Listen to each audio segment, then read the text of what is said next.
மத்தேயு சுவிசேஷம் 5ஆம் அதிகாரம் 11-12 சொல்லுது, என் நிமித்தம் உங்களை நிந்தித்து துன்பப்படுத்தி பலவித தீமையான மொழிகளையும் உங்கள் பேர் பொய்யாய் சொல்வார்களானால் பாக்கியவான்களாய் இருப்பீர்கள். சந்தோஷப்பட்டு களி கூறுங்கள், பரலோகத்திலே உங்கள் பலன் மிகுதியாயிருக்கும். உங்களுக்கு முன்னிருந்த தீர்க்கதரிசிகளையும் அப்படியே துன்பப்படுத்தினார்களே.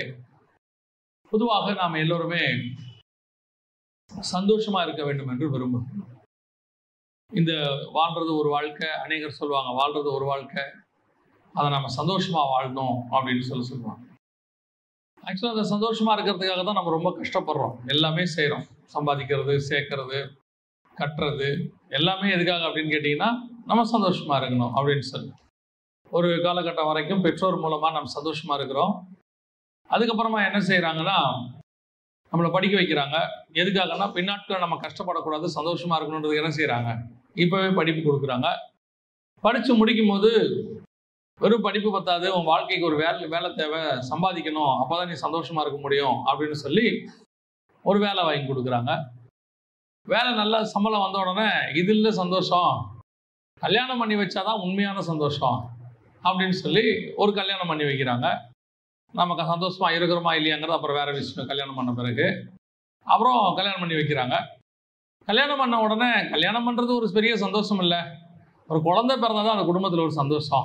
இல்லைன்னா பாவம் அவங்க 2 பேருன்றுவாங்க. அந்த 2 பேரும் கல்யாணம் பண்ணவங்களுக்கு குழந்தை இல்லாட்டி என்ன சொல்லிடுவாங்க, பாவம் அவங்களுக்கு குழந்தையே இல்லை, என்ன போங்க ஒரு சந்தோஷமே இல்லை அந்த குடும்பத்தில் அப்படிம்பாங்க. அப்போ சந்தோஷங்கிறது எதுன்னு இருக்குது, அடுத்து குழந்தை பிறக்கிறதுல இருக்குது. அப்போ குழந்தை பிறந்த பிறகு என்ன சந்தோஷம் அப்படின்னு கேட்டிங்கன்னு சொன்னால் திருப்பி அதே பழைய ருட்டீன். இந்த பிள்ளையை வளர்த்து அதுக்கு ஒரு படிப்பு கொடுத்து அதுக்கு ஒரு கல்யாணம் பண்ணி அதுக்கு ஒரு குழந்தை பிறந்தா அதுக்கு ஒரு சந்தோஷம், பேர பிள்ளையை பார்க்கறதுல. இப்படி இந்த சந்தோஷம் ரவுண்ட் அடிச்சுக்கிட்டே இருக்குது. ஆக்சுவலாக உண்மையான சந்தோஷம் அப்படிங்கிறது எதில் தான் இருக்குது, எப்படி தான் போகுது அப்படின்னா ஒவ்வொரு காலகட்டத்திலும் இந்த சந்தோஷம் மாறுகிறது. இதுக்கு நடுவில் ரட்சிக்கப்படாமல் இருந்தால் டிவி பார்க்குறதுல ஒரு சந்தோஷம், கிரிக்கெட் பார்க்குறதுல ஒரு சந்தோஷம், சினிமா பார்க்குறதுல ஒரு சந்தோஷம். ரட்சிக்கப்பட்டுட்டோம் அப்படின்னு கேட்டிங்கன்னா சர்ச்சுக்கு வர்றதுல ஒரு சந்தோஷம், பண்டிகை கொண்டாடுறதுல ஒரு சந்தோஷம், அப்புறம் ட்ரெஸ் வாங்குறதுல ஒரு சந்தோஷம். இப்படி இந்த சந்தோஷமானது அப்படி பார்த்தா பிரிஞ்சு இருக்குது. யாருக்கு எது சந்தோஷம் அப்படிங்கிறது, இந்த குழந்தைகளுக்கு வேற சந்தோஷம் இருக்குது, பெரியவங்களுக்கு வேற சந்தோஷம் இருக்குது, குடிக்கிறவங்களுக்கு ஒரு சந்தோஷம் இருக்குது. அப்படி எல்லாரும் வச்சிருக்காங்க, ஒரு சந்தோஷத்தை வச்சிருக்கிறாங்க. ஆனால் இங்கே உண்மையான சந்தோஷம் எது, மெய்யான சந்தோஷம் எது? நாம் அத்தனை பேருமே இந்த சந்தோஷத்துக்கு தான் இயங்குகிறோம். அப்பப்போ வருது, அப்பப்போ போகுது, டெம்பரவரி. இங்கே இருக்கிற எல்லாமே டெம்பரவரி, எதுவுமே பர்மனெண்ட் கிடையாது. இந்த பூமியில் நீங்கள் பார்க்குற எல்லாம் டெம்பரவரி, சந்தோஷமும் டெம்பரவரி. உண்மையான சந்தோஷம் எது, மெய்யான சந்தோஷம் எது அப்படின்னு பார்த்தா இயேசு ஒரு சந்தோஷத்தை வித்தியாசமாக சொல்கிறார். ஒரு சந்தோஷத்தை குறித்து சொல்லும் பொழுது வித்தியாசமாக சொல்கிறார். என்ன சொல்கிறாருன்னா, என் நிமித்தம் உங்களை நிந்தித்து பலவித தீமையான மொழிகளை உங்கள் பேர் பொய்யாய் சொல்வார்களானால் என்னவாயிருப்பீர்கள், பாக்கியவான்களாய் இருப்பீர்கள். சந்தோஷப்பட்டு களி கூறுங்கள். இதுக்கு எதுக்கு நான் சந்தோஷப்படணும்? இப்படி யாராவது சொன்னால் நான் சந்தோஷப்பட முடியுமா? என்னை பற்றி பொய்யான காரியம் சொன்னால் சந்தோஷன்றது விட்டுருங்க, என்னை பற்றி மெய்யா சொன்னாலே சந்தோஷப்பட முடியுமா? என்னை பற்றி ஒருத்தர் உண்மையை சொல்கிறாரு, உண்மையை பற்றி இன்னைக்கு பேசுகிறாங்கன்னு வச்சுக்கோங்க. இன்னைக்கு யூடியூப்லாம் வந்துருச்சு. அப்போ அதை பேசுகிறாங்க, உண்மையை பேசுகிறாங்கன்னே வச்சுப்போம். உங்களால் அதை பார்த்து சந்தோஷப்பட முடியுமா? என்னை பற்றி உண்மையை பேசிட்டாங்க, பரவாயில்ல, ரொம்ப சந்தோஷமாக இருக்கு, நான் எவ்வளோ பெரிய திருடங்கிறத அவங்க சொல்லிட்டாங்க, நான் எவ்வளோ பெரிய ஆள், எவ்வளோ மோசமானவங்கிறத அவங்க சொல்லிட்டாங்க, சந்தோஷப்படுவீங்களா? சந்தோஷம் வராது. இப்போ இயேசு என்ன சொல்கிறாரு, உங்களை பற்றி என் நிமித்தம் பொய்யாய் சொல்வார்களானால், இயேசுவின் நிமித்தம் பொய்யாய் சொல்வார்களானால் நீங்கள் என்னவாயிருங்கள், சந்தோஷப்பட்டு களி கூறுங்கள். அதில் ஒரு வார்த்தை சொல்றாரு, உங்களை நிந்தித்து துன்பப்படுத்தி. இதுக்கு பின்னாடி ஒரு சந்தோஷம் இருக்கு. இதுல ஒரு பிராக்டிக்கலான விஷயத்தை நான் உங்களுக்கு சொல்றேன். இந்த பூமியிலே கிறிஸ்துவின் நிமித்தம் படக்கூடிய சந்தோஷம், மற்ற சந்தோஷம்லாம் இருக்கு, நான் இல்லைன்னு சொல்லலை. அது அவ்வப்போது வரும், போகும், நீங்கள் அனுபவிக்கிறீர்கள். அந்தந்த காலகட்டத்தில் அதை ஆண்டவர் கொடுக்குறாரு, போகுது, அது வேற விஷயம். இதையெல்லாம் தாண்டி ரட்சிப்பின் சந்தோஷம்னு ஒன்று இருக்குது. 51ஆம் சங்கீதத்தில் தாவீது சொல்றாரு, அது உங்களுடைய ரட்சணிய சந்தோஷத்தை என்னை விட்டு எடுக்காமலும் அப்படிங்கிறாரு. அது ரட்சிக்கப்பட்ட உடனே நம்ம ஆத்மாக்குள்ள வரக்கூடியதான ஒரு சந்தோஷம், அதெல்லாம் இருக்கு, இல்லைன்னு சொல்லலை. இதையெல்லாம் தாண்டி நான் அடுத்த லெவலுக்கு சொல்றேன். இதெல்லாம் தாண்டி அடுத்து நீங்க பாத்தீங்கன்னு சொன்னா வசனம் சொல்லுது, என் நிமித்தம் உங்களை நிந்தித்து துன்பப்படுத்தி அப்படிங்கிறது. இது எல்லா நிலையிலும் இருக்கு. நீங்க இயேசுவை ஏற்றுக்கொண்டீங்கன்னா, ஏற்றுக்கொண்ட புதுசுல உங்க வீட்டில் உங்களுக்கு ஒரு துன்பம் உண்டு, ஒரு நிந்தனை உண்டு.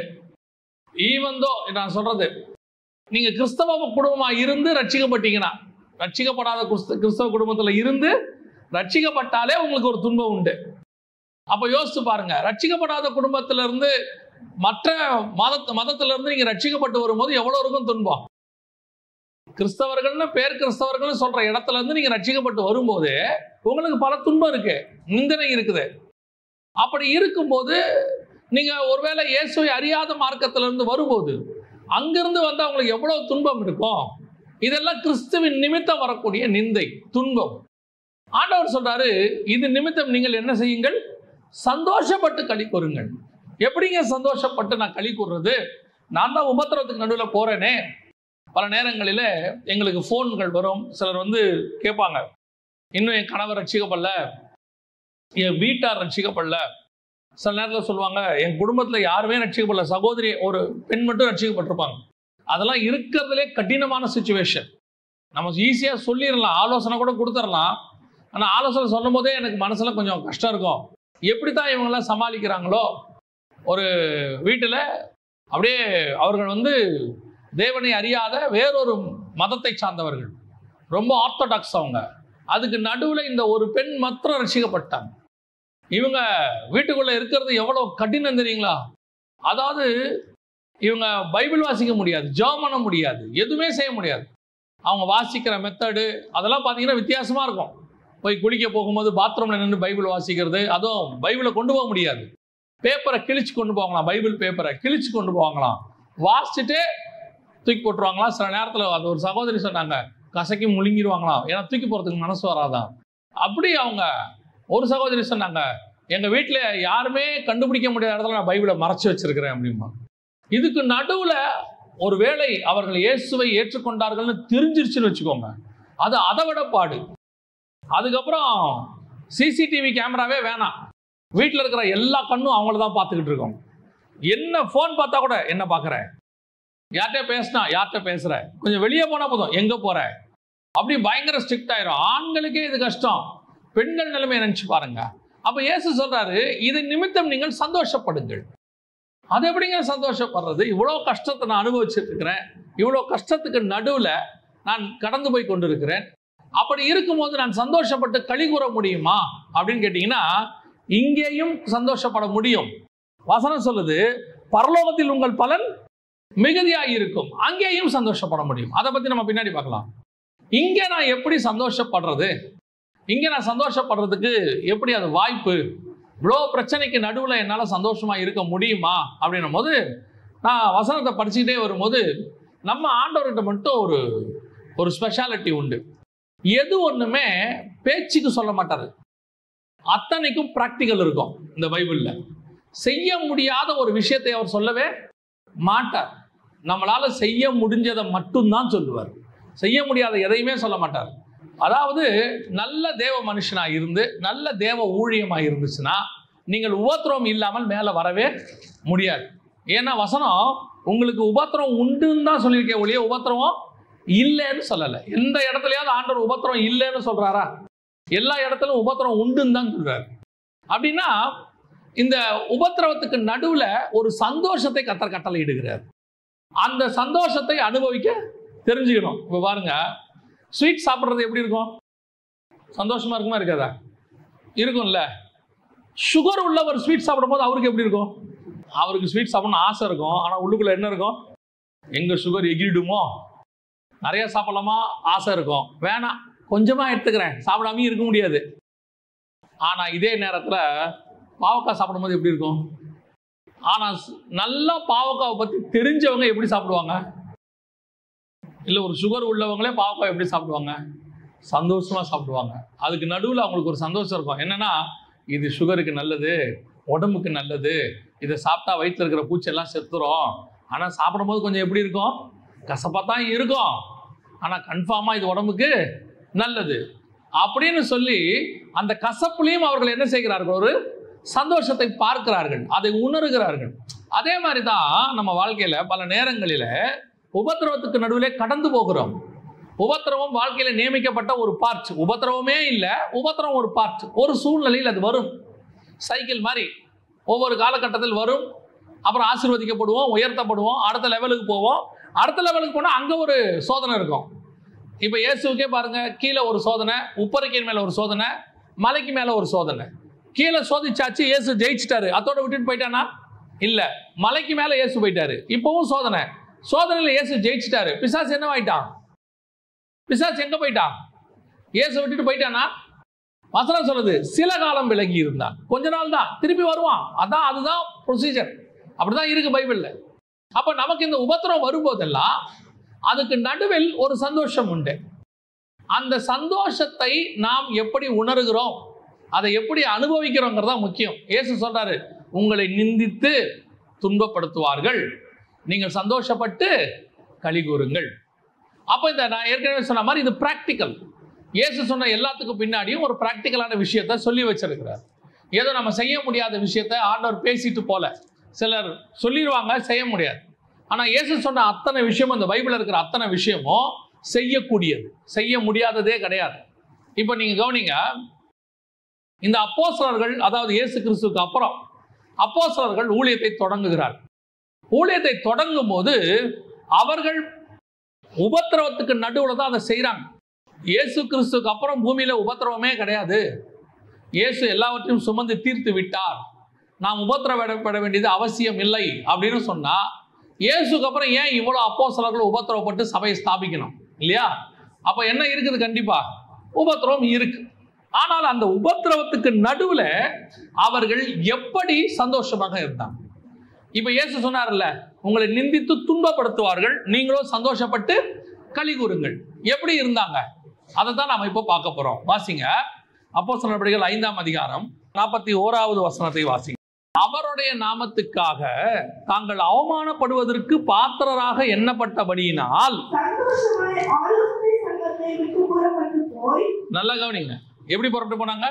சந்தோஷமாய் புறப்பட்டு போனாங்க. அந்த 5ஆம் அதிகாரத்துல நடக்கிற சம்பவத்தை கவனிச்சு பாருங்க. அப்போஸ்தலர்களை கூப்பிட்டு ஜெயில வச்சுட்டு மறுநாள் கூப்பிட்டு பாக்குறாங்க. பார்த்தா அவங்க மேல ஒரு குற்றம் இல்லை. உங்க வசனம் சொல்லுது, கமாலியல் சொல்லிட்டாப்ல, தேவனால் உண்டாயிருந்ததனால் அதை ஒழித்துவிட உங்களால் கூடாது, தேவனோடு போர் செய்கிறவர்களாய் காணப்படாதபடிக்கு பாருங்கள் என்று 39ஆம் வசனம் சொல்றார். அப்பொழுது அவர்கள் அவனுடைய யோசனைக்கு உட்பட்டு அப்போஸ்தலரை வரவழைத்து அடித்து இயேசுவின் நாமத்தை குறித்து பேசக்கூடாது கட்டளையிட்டு அவர்களை விடுதலை ஆக்கினார்கள். அவங்க மேல ஒரு தப்பும் இல்லை, அவங்கள ஒன்றும் பண்ணவும் முடியாது. இப்ப தெரிஞ்சு போச்சு. தெரிஞ்சு போன உடனே இப்ப என்ன பண்றாங்க? சும்மா விடுதலை ஆக்கணும், சும்மா ஆக்காம என்ன பண்றாங்க?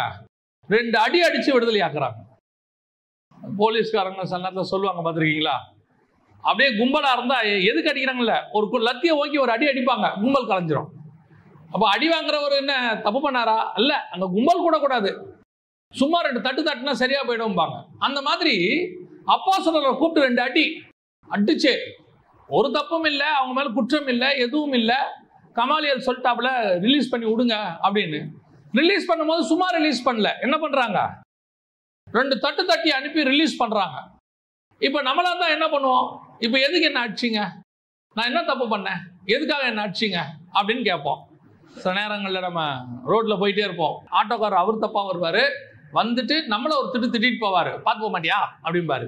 அப்படி சொன்னா கூட பரவாயில்ல, கூட 2 வார்த்தையெல்லாம் சேர்த்து திட்டுவார்.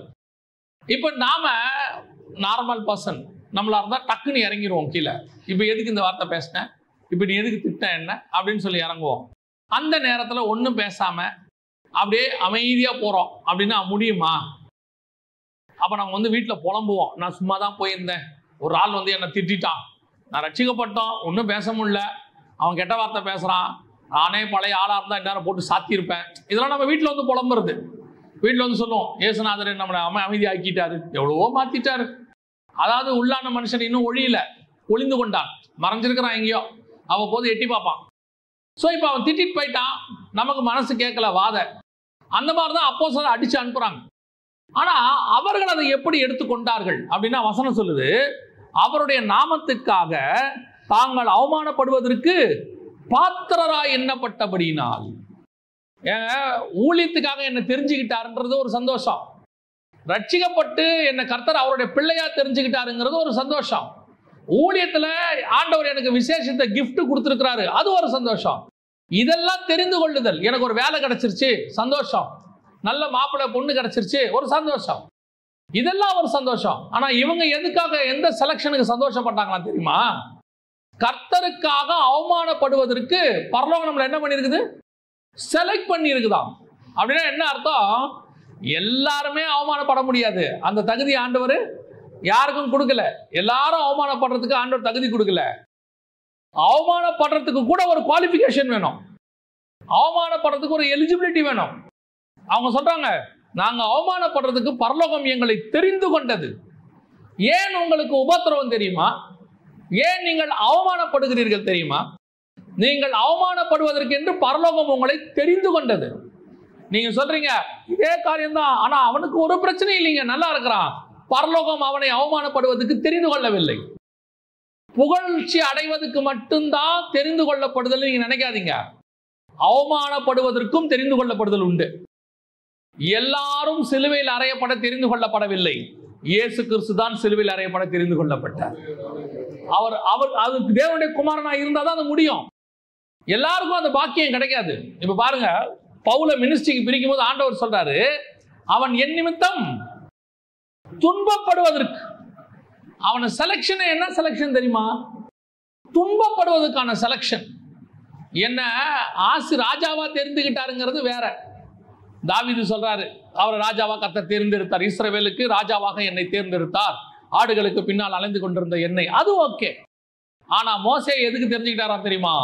பார்வோன் குமாரத்தின் மகனா இருந்தேன், ஆனா கர்த்தர் அங்கிருந்து என்ன எதுக்கு தெரிஞ்சு கொண்டார்னா, தேவ ஜனங்களோடு கூட துன்பத்தை அனுபவிக்க தெரிந்து கொண்டார். அதுக்கு ஒரு செலக்ஷன் இருக்குது.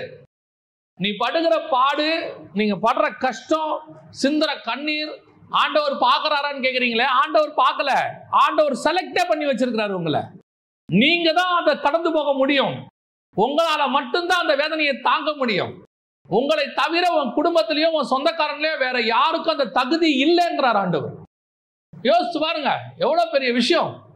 கர்த்தர் அவங்களை அப்படி செலக்ட் பண்றாராமா, அந்த உபத்திரவத்திற்கு என்று, பாடுகளுக்கு என்று. எல்லாராலையும் அது முடியாது. அத்தனை பேருக்கும் அது. இப்போ யோசிச்சு பாருங்களேன். நான் வாசிக்கும் போது எனக்கு ரொம்ப ஆச்சரியமா இருந்துச்சு. கோடான கோடி தூதர்கள் நிக்கிறாங்க பரலோகத்துல. கோடான கோடி தூதர்கள் நிக்கிறாங்க. நிக்கும் போது சாத்தானும் வந்து நிக்கிறான். அத்தனை பேருக்கு நடுவுல ஆண்டவர் அவனை பார்த்து ஒரு கேள்வி கேட்கிறாரு. உத்தமனும் சன்மார்க்கனும் நீதிமானும் யோபுவின் மேல் கண் வைத்தாயோ? கூப்பிடும் போது கேட்கிறாரு, என் தாசனாகிய யோபுவை கண் வைத்தாயோ? பாத்தியா? யோபுவை பாத்தியா? இப்ப யோபுவை கர்த்தர் எதுக்கு செலக்ட் பண்ணிருக்கிறாரு? உபத்திரவத்துக்கு செலக்ட் பண்ணிருக்கிறாரு. ஆனா உபத்திரவத்துக்கு யோபு கூட 3 ஃப்ரெண்ட்ஸ் இருக்கிறாங்க, அவங்கள செலக்ட் பண்ணல. யோபு வீட்டுல நிறைய பேர் இருக்கிறாங்க, அவங்கள செலக்ட் பண்ணல. யோபுவின் தேசத்துல நிறைய பேர் இருக்கிறாங்க, அவங்கள செலக்ட் பண்ணல. ஆனா செலக்ட் பண்ணது யார? யோபுவை. அப்படி செலக்ட் பண்ணதுனாலதான் யோபுவின் பெயர் பரலோகத்தில் சொல்லப்பட்டது. யோபுவின் பெயர் எப்படி இருக்குது? பரலோகத்துல சொல்லப்படுது. வேற யார் பேரும் பரலோகத்துல சொல்லப்படல. எலிபாஸ் பேர் சொல்லப்படல, எலிகு பேர் சொல்லப்படல, யார் பேரும் சொல்லப்படல. யோபுவின் பெயர் சொல்லப்படுது. ஏன்? அவன் தெரிந்து கொள்ளப்பட்ட பாத்திரம். எதுக்கு தெரிந்து கொள்ளப்பட்ட பாத்திரம்? எனக்காக உபத்திரவப்படுவதற்கு. கர்த்தர் நம்ம எல்லாருமே என்ன நினைக்கிறோம்? ஆசீர்வாதமா இருக்கிறதுக்கு தான் கர்த்தர் தெரிஞ்சுக்கிட்டாருன்னு நாங்க நினைக்கிறோம். ஆனா ஆண்டவர் சொல்றாரு, இந்த பூமியில எனக்காக நிந்தையை பாடு அனுபவிக்கிறதுக்கு நான் உன்னை தெரிந்து கொண்டேன். எவ்வளவு பெரிய ஸ்லாக்கியமா ஆண்டவர் சொல்றாரு. அதுக்கு கீழே சந்தோஷப்பட்டு களி கூறுங்கள். ஏன்? எப்படி ராஜாவா இருக்கிறதுக்கு ஒருத்தனை செலக்ட் பண்றனோ, அதே மாதிரி எனக்காக பாடு அனுபவிக்கிறதுக்கு ஒருத்தனை செலக்ட் பண்ணிருக்கிறேன். அந்த சான்ஸ் யாருக்கும் கிடைக்காது, இந்த சான்ஸும் யாருக்கும் கிடைக்காது. அது எப்படி யூனிக்கோ இதுவும் யூனிக். எல்லாராலையும் சகிக்க முடியாது, உன்னால் சகிக்க முடியும் என்று தெரிந்துதான் கர்த்தர் செலக்ட் பண்ணியிருக்கிறார். மற்றவங்கிட்ட கொடுத்தா இந்த பாட கடந்து போக மாட்டான். சிலர்லாம் நான் பார்த்துருக்கிறேன் ஊழியத்தின் பாதையில. ஒரு சிலர்கிட்ட கர்த்தர் பணப்பைய கையில கொடுப்பார். பணப்பைய கொடுப்பார். எதுக்கு தெரியுமா? அவன் பணப்பையில வீக்கானவங்கிறதுக்காக இல்ல, அந்த பணப்பைய அவன் ஜெயிச்சிட்டானா அவனுக்கு கர்த்தர் மேலான ஆசீர்வாதத்தை வச்சிருக்கிறார். அவன் அதை கிராஸ் பண்ண, அதுதான் அவனுக்கு சோதனை. இப்போ யூதாஸ் கையில பணப்பைய கொடுத்துட்டாரு. இப்போ இயேசுக்கு வர காணிக்கை எல்லாம் யாருக்கிட்ட தான் இருக்குது? யூதாஸ் கையில தான் இருக்குது. எதுக்கு அவன் கையில் அதை கொடுத்தார் தெரியுமா? பின்னாடி 30 வெள்ளி காசுக்கு உனக்கு சோதனை வரப்போகுது. இந்த காசு உனக்கு ஒண்ணும் இல்லைன்னு நீ நினைக்கணும். இந்த காசு வரும் போகும் நினைக்கும். ஏன்? ஆஸ்திகளால் ஊழியம் பண்ணவங்க இருக்கிறாங்க. லூக்கா 8ல் 1-2ல் யோவன்னாலும் சூசன்னாலும் இருக்கிறாங்க. தங்கள் ஆஸ்திகளால் ஊழியம் பண்ணினார்கள். அவ்வளவு பணம் வரும். அதே நேரத்தில் ஒரு நாள் மனுஷகுமாரனுக்கு தலை சாய்க்க இடம் கூட இருக்காது. நமக்கு டாக்ஸ் கட்ட பணம் கூட இருக்காது. ஒரு 5000 பேருக்கு சாப்பாடு வாங்க 200 பணம் இருக்காது. ஆனால் அதே நேரத்தில் நமக்கு பணம் ஆஸ்திகள் வந்து சேரும், காணிக்க வரும் போகும். இந்த பணம் நிரந்தரம் அல்ல, நீ தெரிஞ்சுக்கணும் யூதாஸ். அதுக்கு தான் பணப்பைய அவன் கையில் கொடுத்து வச்சாரு. ஏன்? இந்த பணப்பைய நீ பாரு, இது நிரந்தரம் இல்லைன்னு புரிஞ்சுக்கோ.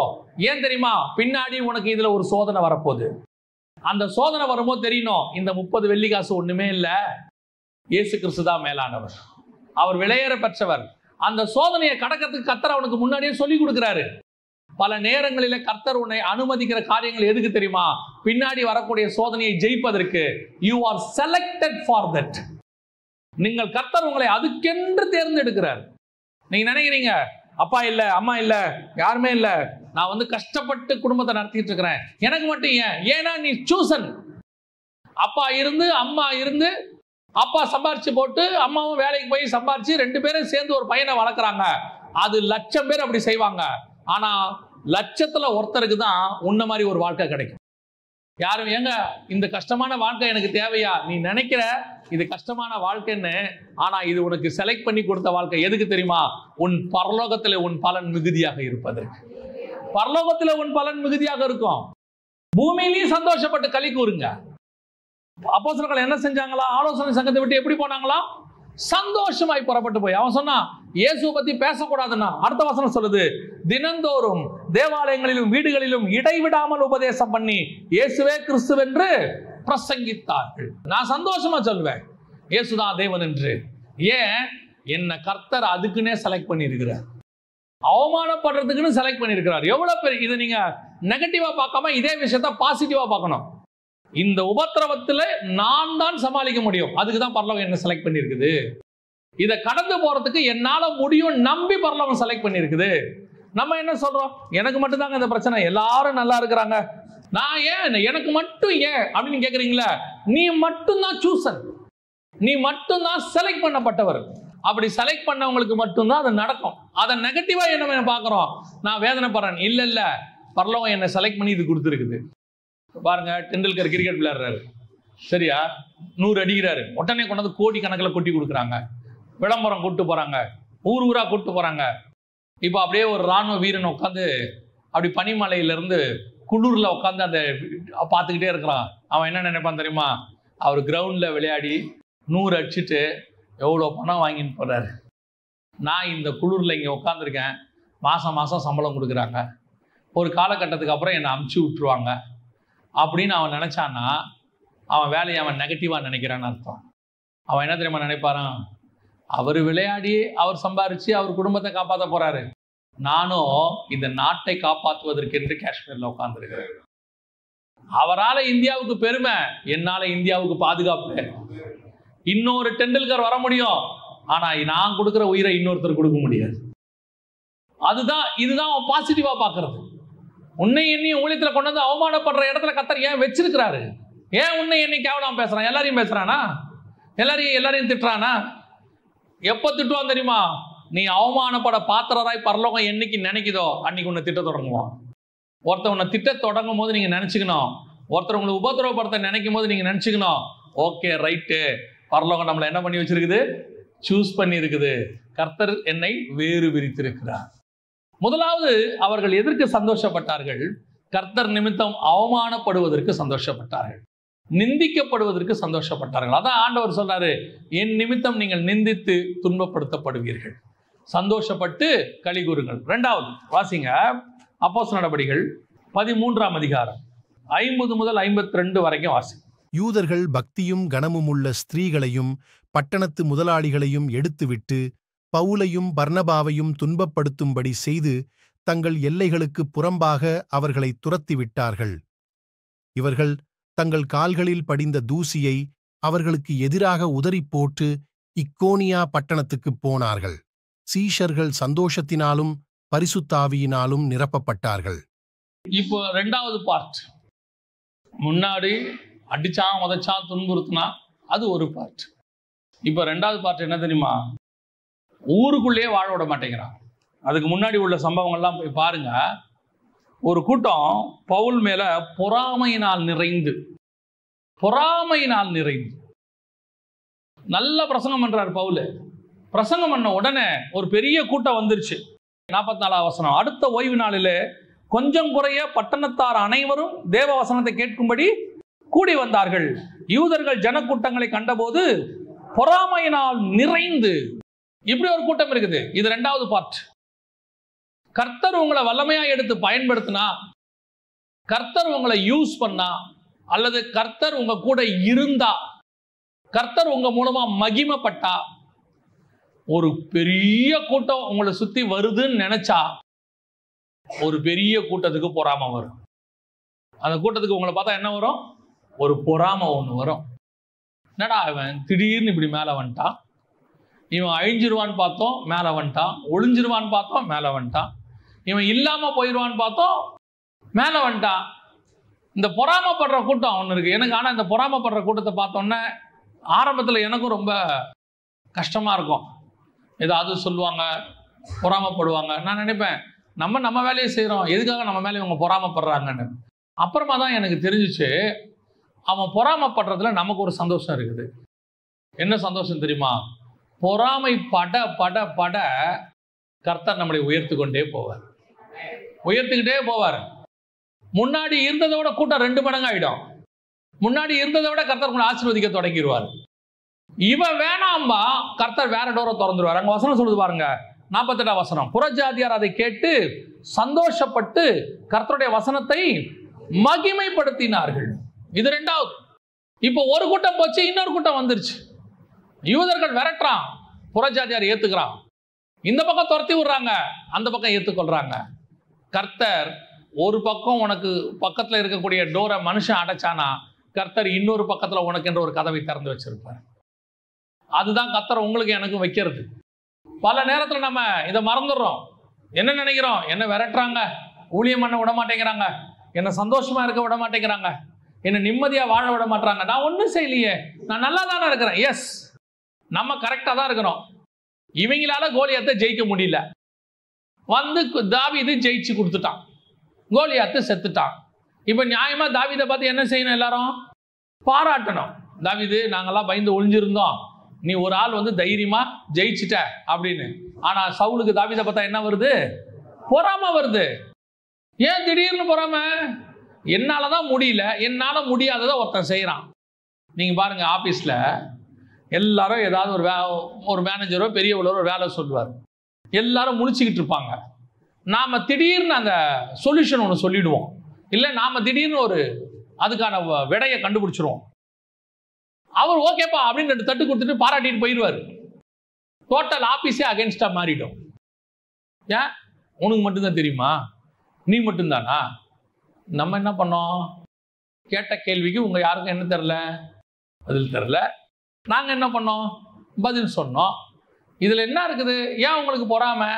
அவனால முடியல, நம்ம செஞ்சிட்டோம், பொறாமை வந்துருச்சு. ராஜாக்கு சொப்பனம் வருது, ராஜாக்கு சந்தேகம் வருது.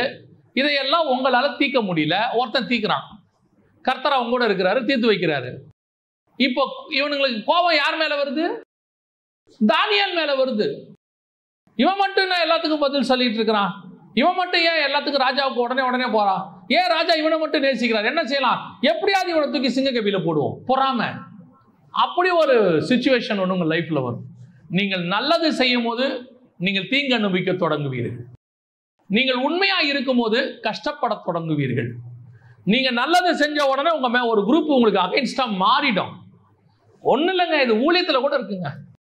ஊழியத்துல கர்த்தர் உங்களை பயன்படுத்தினார்னா ஒரு பெரிய கூட்டத்துக்கு உங்களை பார்த்து கோபம் வரும். யாராவது உங்களை பாராட்டிட்டாங்கன்னா அவங்களுக்கு பொறுக்காது.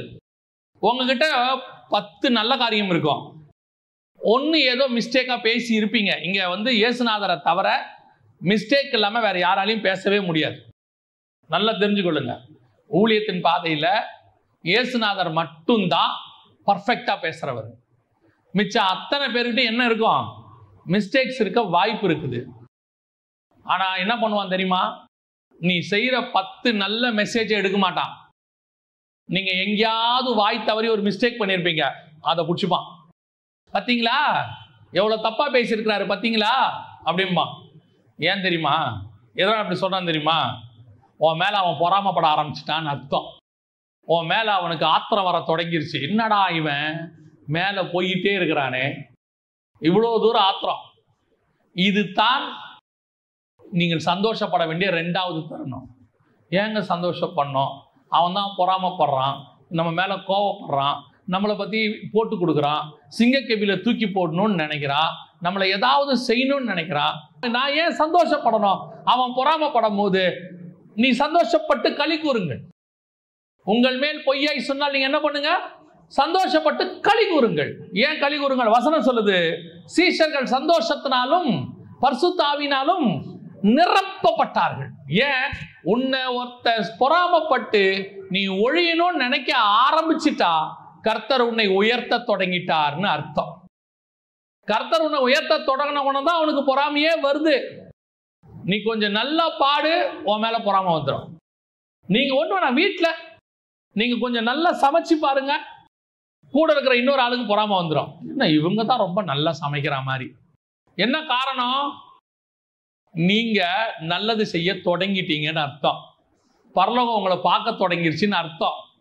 நாம நல்லது செய்து தீங்கு அனுபவிக்கிறோம்னா நம்ம மேல ஒரு குரூப் பொறாமப்பட ஆரம்பிக்குது, பரலோகம் நம்மளை ஆசீர்வதிக்க தொடங்கிருச்சுன்னு அர்த்தம்.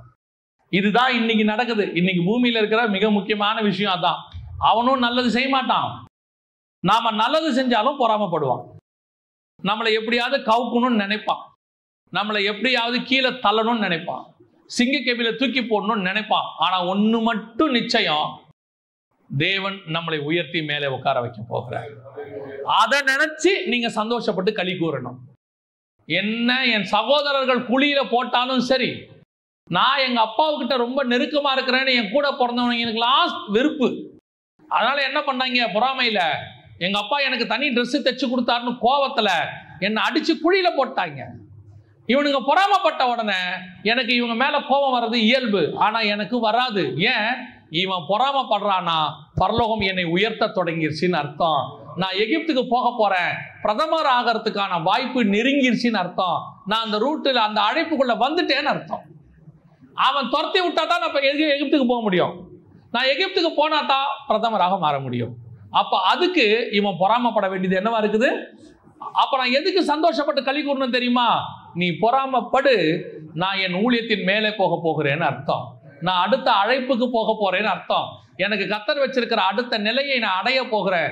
ஏன்னா இந்த நிலைமையில நீ பொறாமப்பட்டினா தான் அதை பார்க்கிற தேவன் நினைப்பாரு, ஆரம்பிச்சிட்டியா, சரி இன்னும் கொஞ்சம் பொறாமப்படுத்துவோம், இன்னும் கொஞ்சம் வயிறை எரிய விடுவோம். அவன் கண்ணுக்கு முன்னாடி உங்களுக்கு ப்ரொமோஷன் வந்துடும். அவன் நினைப்பான், என்னடா இவன் ப்ரொமோஷன் மேல ப்ரொமோஷன் வாங்குறான், எதுக்கும் நம்ம போய் மேனேஜர்கிட்ட போட்டு கொடுப்போமா, சான்ஸ் கிடைக்குமான்னு பார்த்துக்கிட்டே இருப்பான். ஒரு நாள் அவன் ஆபீஸுக்கு வரணும்னு பார்த்தா நீங்களே மேனேஜரா இருப்பீங்க. இவனை ஒழிச்சு கட்டலான்னு பார்த்தா இவன் மேல வந்துட்டே இருக்கிறானே. ஆமா, நீ பொறாம பட பட தேவன் அவனை உயர்த்துவார். தாவீது வர வர பலத்தான், கர்த்தர் பலப்படுத்தி கொண்டே போவார். இதை நினைச்சுதான் நீங்க என்ன பண்ணணும்? சந்தோஷப்படணும். சில நேரம் ஒரு ஊழியக்காரர் எனக்கு சொல்லி கொடுத்தார், உபத்திரவப்படுத்தும் போது ஒரு சிலர்லாம் சேர்ந்து உபத்திரவப்படுத்தினாங்க. அதாவது சில காரியங்கள் பேசினாங்க. அப்போ அந்த ஊழியக்காரர் என்கிட்ட சொன்னார், நல்ல வயசான ஊழியக்காரா, 70 வயசுக்கு மேல உள்ளவர். அவர் என்கிட்ட ஒரு வார்த்தை சொன்னார், பிரதர் அவங்க பேசினா சந்தோஷப்படுங்க பிரதர் அப்படின்னாரு. என்ன பாஸ்டர் இப்படி சொல்றீங்க, நான் எவ்வளோ மனசு கஷ்டத்தில் உட்காந்துருக்கிறேன். பிரதர் அவங்க உங்க மேல உண்மையை சொன்னாங்கன்னா போய் ஆண்டவர்கிட்ட சொல்லி மன்னிப்பு கேட்டு சரியாயிடுங்க. பொய் சொல்றாங்களா, சந்தோஷப்படுங்க. ஏன்? அவங்க சொன்ன பொய்க்காக கர்த்தர் உங்களை உயர்த்துவார். ஒரு பெரிய ஊழியர் சொல்லி கொடுத்தாரு. எனக்கு அப்பதான் புரிஞ்சிச்சு, எந்த ஒரு விஷயத்தையும் கர்த்தர் நன்மைக்கு எதுவாய் தான் நடத்துகிறார். அவங்க பல தீமை நிந்தை மொழிகள் உண்மையில் பொய்யாய் சொன்னால் களி கூறுங்கள். ஏன்? உன்னை உயர்த்துகிற காலம் வந்துருச்சுன்னு அர்த்தம். உன்னை பொறாமைப்படுகிறவன் உன் எதிரில் வந்து நிக்கிறானா, அவனை பார்த்து நீங்க வெறுப்பாகக்கூடாது, அவன் மேல கோபப்படக்கூடாது. நம்மளை உயர்த்துறதுக்கு கர்த்தர் யூஸ் பண்ற டூல் வந்து நின்றுச்சுன்னு அர்த்தம். நாம உயர்த்தப்படுறதுக்கு வாய் கட்டின சிங்கத்தை கர்த்தர் கொண்டாந்துட்டார்னு அர்த்தம். இந்த சிங்கக்கேபி கிட்ட போனா தான் நான் ராஜாவுக்கு பிரியமாய் மாற முடியும். ஸோ நான் ரெடி பண்ணணும். இது என் வாழ்க்கையில ஒரு பார்ட். பொறாமப்படுறான், வருவான், திட்டுவான், கத்துவான், எல்லாம் செய்வான். நான் மட்டும் அப்படியே பார்த்துக்கிட்டே நிற்கணும். ஏன் இவ்வளோ நாள் ஆயிருக்கு நீ என்னை உயர்த்த வர்றதுக்கு, எங்கே போயிருந்த இத்தனை நாள் நினச்சிக்கணும். ஓ நீ இப்போ தான் வந்திருக்கிறியா, நீ வந்தால் தானே நான் மேலே போக முடியும், ஏன் இவ்வளோ லேட்டாக வந்த அப்படின்னு நினச்சிக்கணும். மனசில் சந்தோஷப்பட்டு என்ன செய்யுங்கள், களி கூறுங்கள். ஏன் என்னுடைய அடுத்த உயர்வு வரப்போகுதுன்னு அர்த்தம். அப்போஸ்தலர்களுக்கு நல்லா தெரிஞ்சிருச்சு. அவன் சொல்கிறான், இப்போ என்ன பண்ண போகிறேன், பொறாமப்பட்டு உன்னை ஊரை விட்டு விரட்ட போகிறேன். நான் என்ன பண்ண போகிறேன்னு தெரியுமா, நீ என்ன பண்ண போகிற? அந்த வசனம் வாசிங்க, 51 வாசிங்க. இவர்கள் தங்கள் கால்களில் படிந்த தூசியை அவர்களுக்கு எதிராக உதறி போட்டு இக்கோனியா பட்டணத்துக்கு போனார்கள். என்ன பண்ண போற? துரத்த போற. நீ என்ன துரத்தது? நானே போறேன். ஏன் நீ பொறாமப்பட்டல்ல, இப்ப எப்படி உயர்றன்னு மட்டும் நீ பாரு. வசனம் சொல்லுது, சந்தோஷத்தினாலும் பரிசுத்த ஆவியினாலும் நிரப்பப்பட்டார்கள். அதான் அவன் என்ன நம்மளை விரட்டுறது. ஒண்ணு மட்டும் மனசுல வச்சுக்கொள்ளுங்க, உங்களையும் என்னையும் விரட்டவோ துரத்தவோ சரியா எதுவுமே கர்த்தர் எவங்கிட்டே அனுமதி கொடுக்கல. கர்த்தருடைய கரத்தில் நாம் இருக்கிறோம். கர்த்தர் சொல்லாம எதுவும் நடக்கவே நடக்காது. ஒருத்தன் நம்மளை விரட்ட வரான், துரத்த வரான், இப்ப இருக்கக்கூடாது காலி பண்ணுங்கிறானா, கர்த்தர் ஒண்ணு நம்மளை உயர்த்த போறாருன்னு அர்த்தம், இல்ல அவனை ரட்சிக்க போறாருன்னு அர்த்தம். ரெண்டுல ஏதாவது ஒண்ணு நடக்க போகுதுன்னு அர்த்தம். உங்களை என்னையும் வந்து வீம்பா பேசி அதை பண்ணி இதை பண்ணி நீ உடனே இங்க இருக்கக்கூடாது, அடுத்த ஒரு வாரம் தான் அவனுக்கு டைம் அப்படின்பா. அந்த ஒரு வாரம் தான் அவனுக்கு டைம், ரட்சிக்கப்படுறதுக்கு அவனுக்கு அந்த ஒரு வாரம் டைம் இல்லையா. அடுத்த ஒரு வாரத்துல நாம் உயர்த்தப்படுகிற காலம் வருகிறது. ஒரு நாளும் கர்த்தர் யார் கையிலையும் உங்களை என்னையும் கொடுக்கறது இல்லை. ஏன் தெரியுமா? நீங்களும் நானும் விசேஷித்தவர்கள், அவரால் அபிஷேகம் பண்ணப்பட்டவர்கள், வேறு பிரிக்கப்பட்டவர்கள். இன்னொருத்த கையில கண்டிப்பா என்ன செய்ய மாட்டாரு, கொடுக்க மாட்டாரு. அந்த உயர்த்துகிற நேரம் அது ஒரு வாரம். அவன் சொல்ற டைமே அவனுக்கே. ஏசபேல் சொன்னாங்க, நாளைக்கு இந்நேரம் தலை வாங்கப்படும். தலை இருந்துச்சா இல்லையா? எலியா கிட்ட இருந்துச்சா இல்லையா? தலை அங்கேதான் இருந்துச்சு, ஒன்னும் ஆகல. எலியாவை கொல்லுவேன்னு சொன்னவன் செத்து போனான். எலியா கடைசி வரைக்கும் சாகவே இல்லை. அவ்வளவுதான். அவங்க சொல்லுவாங்க, அந்த டைமை கர்த்தர் அவங்களுக்கு ஃபிக்ஸ் பண்ணுவார். நம்மளையோ கர்த்தர் உயர்த்தி மேலே கொண்டு போக போறார். அல்லேலூயா. இன்னும் ஒரு காரியம், அப்போஸ்தலர்கள் எதற்கு சந்தோஷப்பட்டாங்க வாசிங்க. அப்போஸ்தலர்கள் 20ஆம் அதிகாரம் 24வது வசனத்தை வாசிங்க. ஆகிலும் அவைகளில் ஒன்றையும் குறித்து கவலைப்படேன், என் பிராணனையும் நான் அருமையாக எண்ணேன். என் ஓட்டத்தை சந்தோஷத்தோடே முடிக்கவும் தேவனுடைய கிருபையின் சுவிசேஷத்தை பிரசங்கம் பண்ணும்படிக்கு நான் கர்த்தராகிய இயேசுவினிடத்தில் பெற்ற ஊழியத்தை நிறைவேற்றவுமே விரும்புகிறேன். இதான் ஃபைனல். ஒன்று அவன் அவமானப்படுத்துவான், நிந்திப்பான், எல்லாம் செய்வான். 2 அடிப்பான், உதப்பான், துரத்துவான். இது 2 நான் 2 விஷயத்திலையும் சந்தோஷப்பட்டுருவேன். அவன் சொல்றான், 2 விஷயத்திலையும் நான் சந்தோஷப்பட்டுட்டேன். நீங்க என்ன வேணா பண்ணிட்டு போங்க, நான் சந்தோஷமா தான் இருப்பேன். ஏன் இது 2த்துக்கு பின்னாடி எனக்கு என்ன ஆசீர்வாதம் இருக்குன்னு எனக்கு தெரியும். ஆனா இது அது எல்லாத்த விட எக்ஸ்ட்ரீம் லெவல். அவன் சொல்றான், நான் ஒன்றையும் குறித்து கவலைப்படேன், என் பிராணனையும் அருமையாக எண்ணேன், என் ஓட்டத்தை சந்தோஷத்தோடு கூட முடிக்கவும். எத்தனை பேருக்கு ஓட்டத்தை முடிக்க சந்தோஷமா இருக்கீங்க? அவன் சொல்றான், என் ஓட்டத்தை நான் எப்படி முடிக்க விரும்புகிறேன், சந்தோஷத்தோடு கூட முடிக்க விரும்புகிறேன். புதிய ஏற்பாட்டில் இருக்கிறதுலயே எக்ஸ்ட்ரீம் சந்தோஷம் என்ன தெரியுமா? பூமியை விட்டு கடந்து போகுது. யாருக்குமே அது புரியவே மாட்டேங்குது. இப்ப இந்த பழைய ஏற்பாட்டினுடைய நியாயப்பிரமாண உபதேசத்தை வைத்துக்கொண்டு புதிய ஏற்பாட்டில் அவர்கள் இந்த ஜீவனை வேற மாதிரி பார்க்குறாங்க. நான் சொல்றது உங்களுக்கு புரியும் நினைக்கிறேன், கவனிங்க. பழைய ஏற்பாட்டில் எப்ப மரிச்சாலும் அவங்க பாதாளத்துக்கு போக வேண்டி இருந்தது. காரணம் என்னன்னா, இயேசு மரணத்தை ஜெயமாய் விழுங்கவில்லை. அவர் வந்து மரணத்தை ஜெயமாய் விழுங்கினாதான் எங்க போக முடியும்? பரதீசிக்கு போக முடியும். அது வரைக்கும் அவங்க எங்க தான் போனோம்? பாதாளத்துக்கு தான் போனோம். ஆனா என்ன, அந்த பாதாளத்துல 2 இடம் இருக்கு, தாழ்ந்த பாதாளம், மேல் பாதாளம்னு. இந்த இவங்களுக்கெல்லாம் மேல் பாதாளம் இருந்துச்சு. தாழ்ந்த பாதாளத்துக்கு போக வேண்டாம். ஆனா மேல் பாதாளமும் பரதீசி மாதிரி கிடையாது. மேல் பாதாளத்துல உட்காந்து ஆபிரகாம் இருந்தார்னா, தாழ்ந்த பாதாளத்துல இருந்து ஐஸ்வர்யவான் பேசிக்கிட்டு இருப்பான். ஆபிரகாமே, என் தகப்பனே தண்ணி கூட, தொண்டை வரட்டுது, லாசரை விட்டு ஒரு சொட்டு தண்ணி கொடுங்களேன் கேட்டுக்கிட்டு இருப்பான். ஸோ இது அவங்க காதுல என்ன செய்யும்? விழுந்துகிட்டே இருக்கும். இப்ப தாவீதுக்கு அப்சலோமுடைய சத்தம் விழும். இப்ப அதே மாதிரி யார் யாரெல்லாம் துன்மார்க்கமா மரிச்சானோ அவன் சத்தம்லாம் அங்க மேல இருக்கிற சொந்தக்காரனுக்கு விழும். மேல் பாதாளத்துக்கும் தாழ்ந்த பாதாளத்துக்கும் வித்தியாசம். அவனுக்கு உபத்திரவம் இல்லை, ஆனா அவனுக்கு இது என்னது? ஒரு விதமான வேதனை. ஆனா பரதீசில அது கிடையாது. அது ஆவிகள் இளைப்பாறுகிற இடம், ரெஸ்ட் இன் பீஸ் அப்படின்னு நம்ம சொல்றோம். சோ அதனால பழைய ஏற்பாட்டு பரிசுத்தவான்கள் பூமியில எவ்வளவு காலம் இருக்கிறோமோ அது ஆசீர்வாதமா நினைச்சாங்க. ஏன்னா பாதாளத்தை விட எது பெஸ்ட் பிளேஸ்? பூமி பெஸ்ட் பிளேஸ். அதனாலதான் நீடித்த ஆயுசை ஒரு ஆசீர்வாதமா சொல்லப்பட்டது. 969 வருஷம், 930 வருஷம், 950 வருஷம், அதுக்கப்புறம் 400 வருஷம், 250 வருஷம், 120, 127, இப்படி ஒவ்வொருத்தருக்கு. சாரால் 127, மோசே 120, ஆபிரகாம் 175.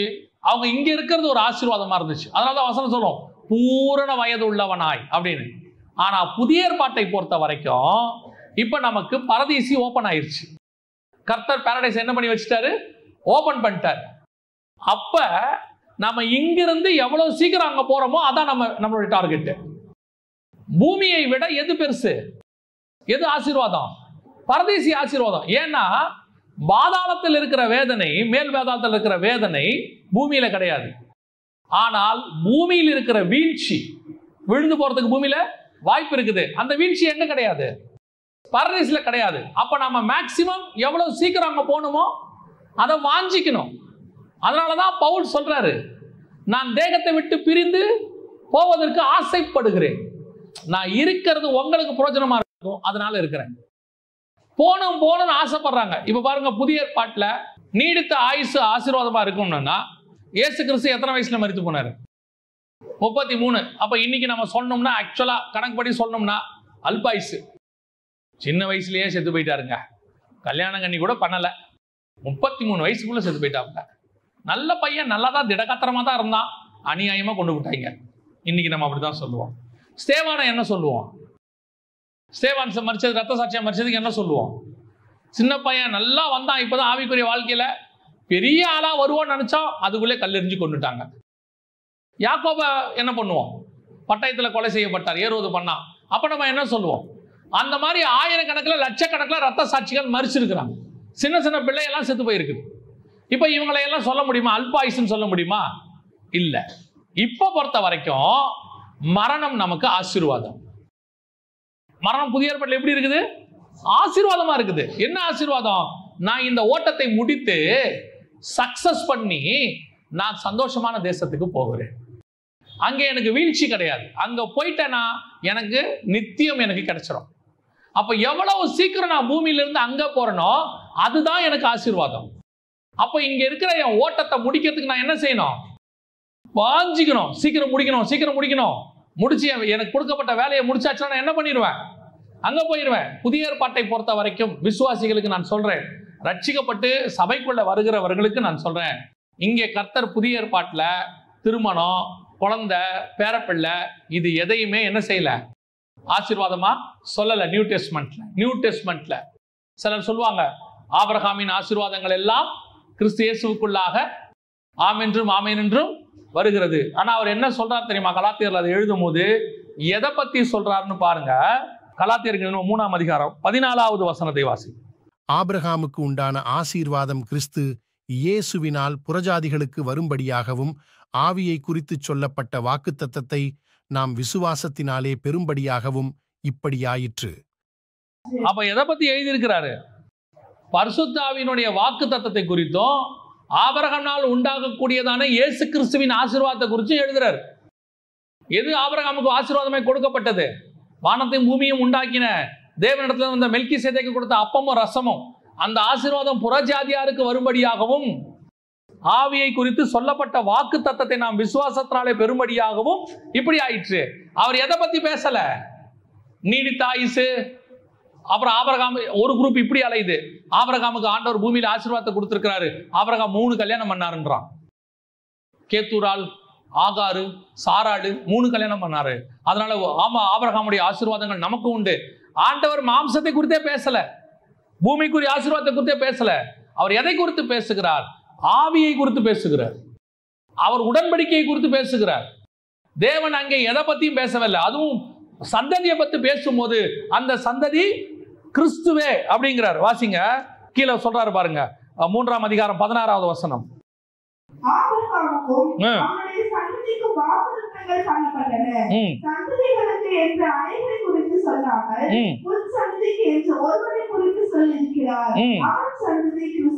அப்ப என்ன சொல்றாரு இங்க?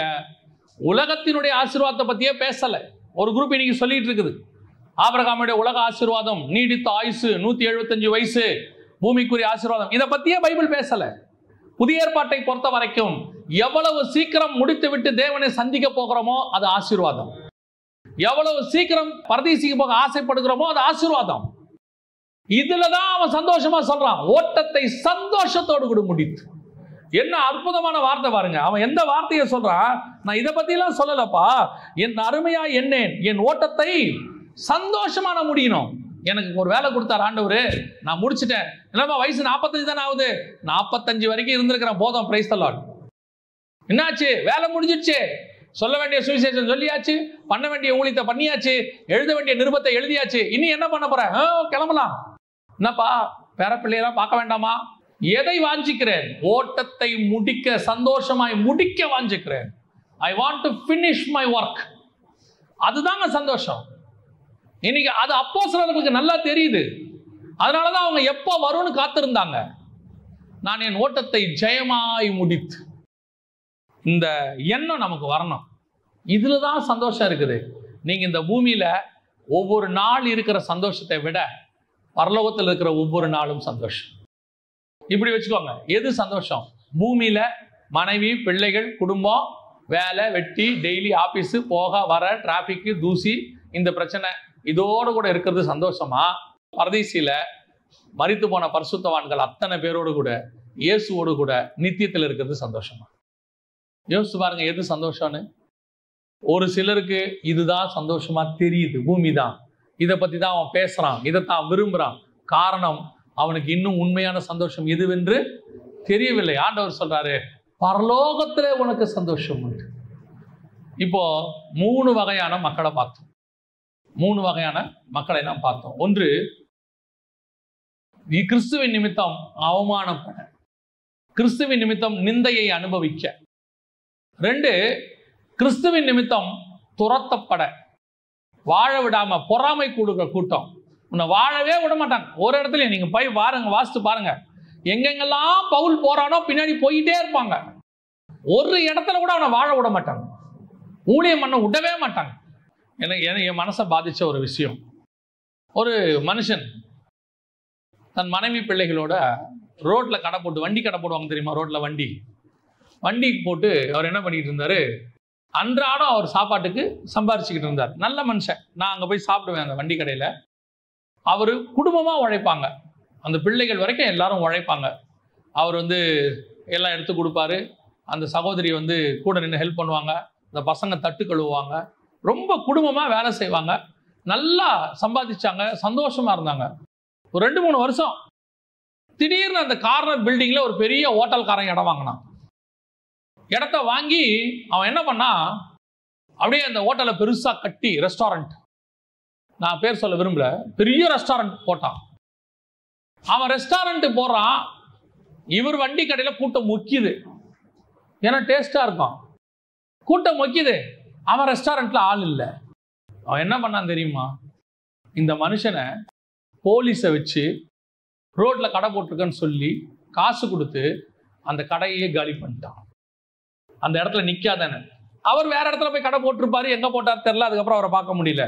நான் என்ன நினைக்கிறேன், தான் வாழ்வதற்கு இன்னொருத்தனுடைய வாழ்க்கையை அழிக்கிற கூட்டம்.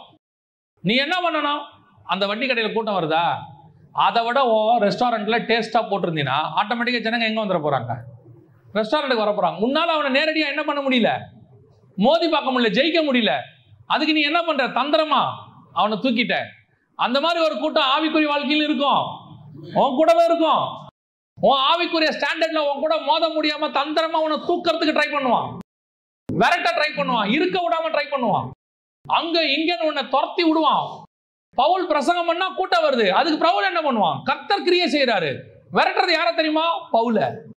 இருக்க விட மாட்டேங்கிறான். கடைசியில பவுல் என்ன முடிவு எடுக்கிறான் தெரியுமா? போங்கடா, உங்ககிட்ட இருக்கிறத விட புறஜாதியார்கிட்ட நான் போறேன்ட்டு போறான். உங்ககிட்ட எல்லாம் வாழ்றதை விட எங்க போயிடலாம்? புறஜாதியார்கிட்ட போயிடலாம். அப்படி உன்னை வாழ விடாத கூட்டம் ஒன்று இருக்கும். உன்னை வாழவே விட மாட்டான் ஒரு இடத்துலயும். ஆனா ஒண்ணு மட்டும் சந்தோஷப்படணும். நீ என்ன தெரியுமா? அந்த கூட்டத்தை கர்த்தர் ஒரு நாள் ஒழிப்பார். உன்னையோ கர்த்தர் உயர்த்தி கொண்டு வந்து மேலே உட்கார வைப்பார். இன்னைக்கு பவுல் இருக்கிறான். இன்னைக்கு பவுல் நிருபம் இருக்கு. விரட்டினவன் எங்க? விரட்டினவன் பேர் எங்க? ஒருத்தன் பேர் கூட இல்லை விரட்டினவன் பேரு. ஆனா விரட்டப்பட்ட பவுலுடைய பெயர் இந்த பைபிள்ல கடைசி வரைக்கும் இருக்கிறது. அதுதான் தேவனுடைய திட்டம். இந்த இரண்டாவது கூட்டம் விரட்டி நம்ம வாழ விடாம பண்ற கூட்டம். கடைசியாக அவன் சொல்றான், செத்தாலும் பரவாயில்ல விடுங்கடா, நான் சந்தோஷமா சாவறேன். அவ்வளவுதானே, நான் சந்தோஷமா தான் சாவறேன், நான் சாகிறதுல எனக்கு எந்த வேதனையும் இல்லைங்கிறான். அவன் சொல்றான், ஓட்டத்தை ஜெயமாய் முடித்து சந்தோஷமாய் முடித்து. சரி, இயேசு சொன்னாரு, அந்த வசனத்தை திருப்பி வாசிங்க. 5ஆம் அதிகாரம் 12வது வசனத்தை வாசிங்க. சந்தோஷப்பட்டு களி கூறுங்கள். எப்படி பலன் மிகுதியா இருக்குது? இல்ல, நீங்க சொன்னது கரெக்ட். என் நிமித்தம் நீங்கள் நிந்திக்கப்பட்டு துன்பப்படுத்தப்பட்டு அநேகரால் பகைக்கப்படுவீர்கள். அப்படியானால் நீங்கள் பாக்கியவான்கள். சந்தோஷப்பட்டு களி கூறுங்கள். ஏன்?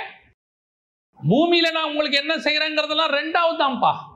இங்க உயர்த்துறேன், உங்களை வேற இடத்துல பயன்படுத்துறேன், நீங்க அவமானப்பட பாத்திரத்துக்கு செலக்ட் பண்ணீங்க, எல்லாம் ஓகே. யோபு பூமியில பாடுபட செலக்ட் பண்ணப்பட்டாரு, பரலோகத்துல அவர் பேர் சொல்லப்பட்டது, உண்மை. சரி, பரலோகத்துல உங்கள் பலன் மிகுதியாக இருக்கும். எப்படி இருக்கும்? வாசிங்க, அந்த வசனத்தை முடிக்கலாம். நாம வெளிப்படுத்தின விசேஷம் 7ஆம் அதிகாரம் 14வது வசனத்திலிருந்து வாசிங்க.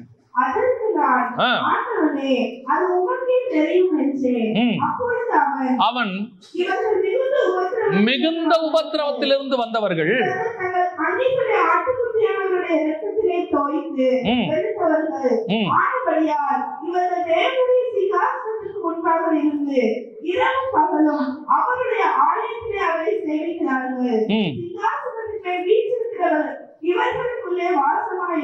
எங்க போயிட்டாங்க? சிங்காசனத்துக்கு கிட்ட போயிட்டாங்க. சிங்காசனத்துக்கு கிட்ட போயிட்டாங்க. தானியேலை சிங்கக்கெபியில போட்டவன் சிங்கக்கெபியில போய் செத்துட்டான். தாவீதை விரட்டின சவுலு தலையை வெட்டி சாவடிச்சிட்டான். ஆனா விரட்டப்பட்ட தாவீதும் துன்பப்படுத்தப்பட்ட தானியேலும் சிங்காசனத்திற்கு முன்பாக வந்து நின்றான். இதுதான் நீங்களும் நானும்.